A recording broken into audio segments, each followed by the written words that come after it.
We all deserve a second chance in life for our small indiscretions or when we show real change in ourselves. But some people just shouldn't be given that chance. This week we discuss Jack Unterweger, the Vienna Strangler. Let's open the serial killer file.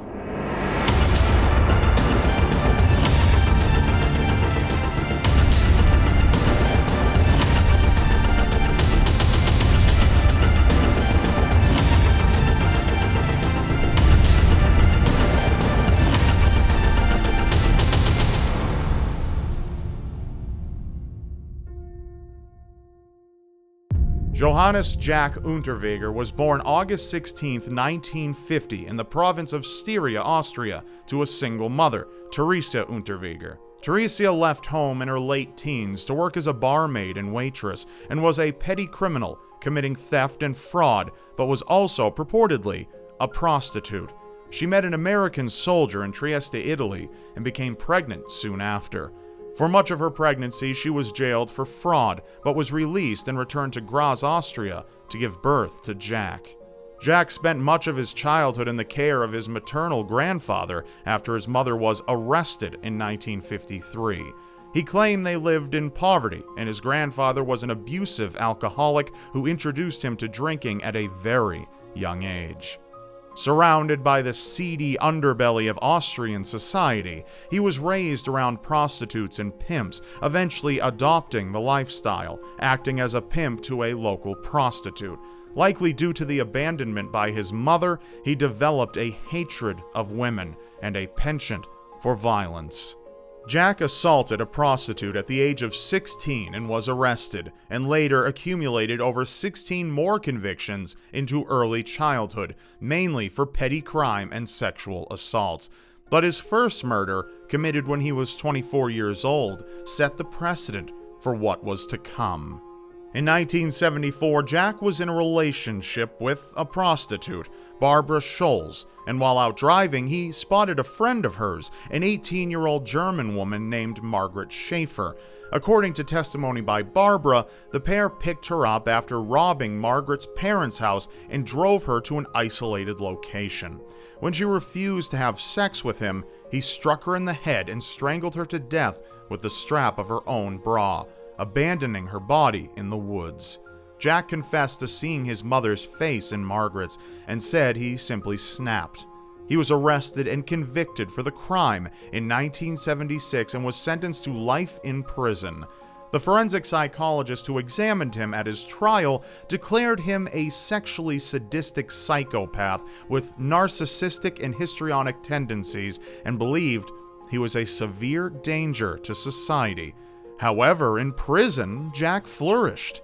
He had been illiterate prior to his incarceration and taught himself to read and write, and with his new skills wrote children's books, poetry, and a best-selling autobiography titled Purgatory or the Trip to Jail, Report of a Guilty Man in 1983.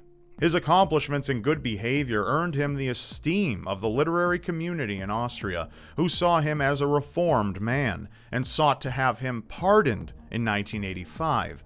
Though he was required to serve the 15-year minimum of his sentence, he continued to write and gain more favor in the Austrian public, and he was finally paroled on May 23, 1990.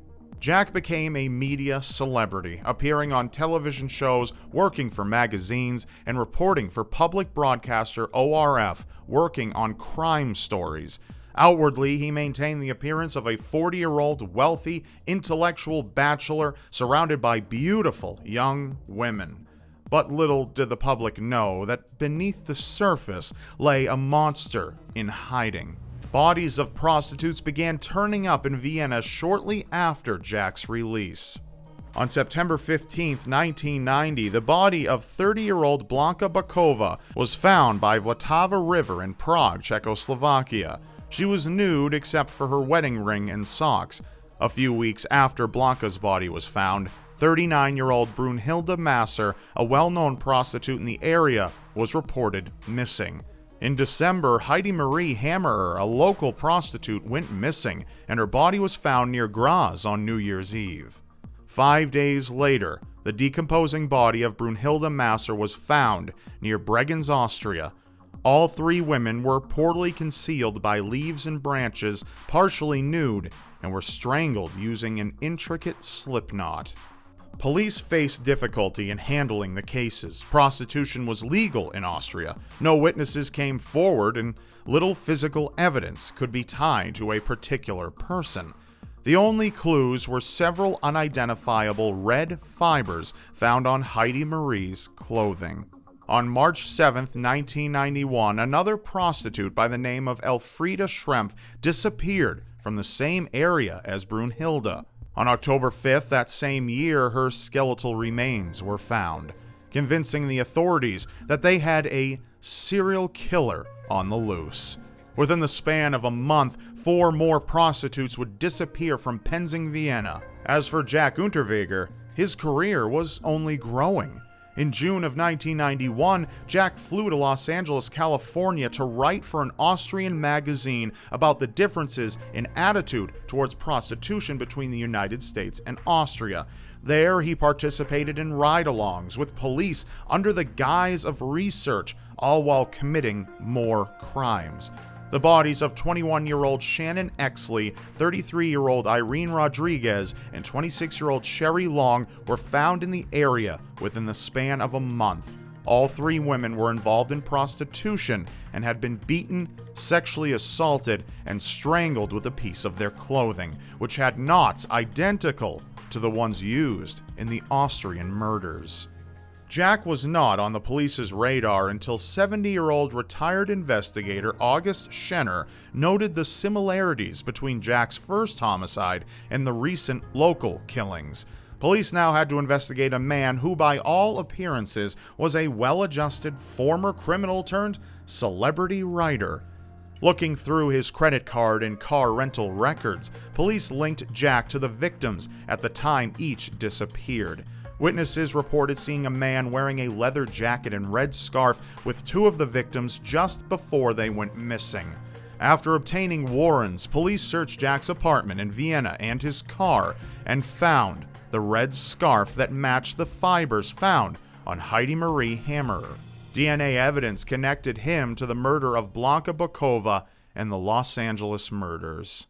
Upon being tipped off by friends, Jack and his 18-year-old girlfriend Bianca Mrak fled Austria across Europe, traveling to Canada and entering the United States. He contacted the press in Austria and played the victim, accusing police of framing him for their lack of suspects, but that didn't stop authorities from hunting him down. Jack and Bianca were apprehended by U.S. Marshals on February 27, 1992, while collecting money from a Western Union in Miami, Florida. Jack chose not to fight extradition to Austria because facing murder charges in California meant facing the death penalty.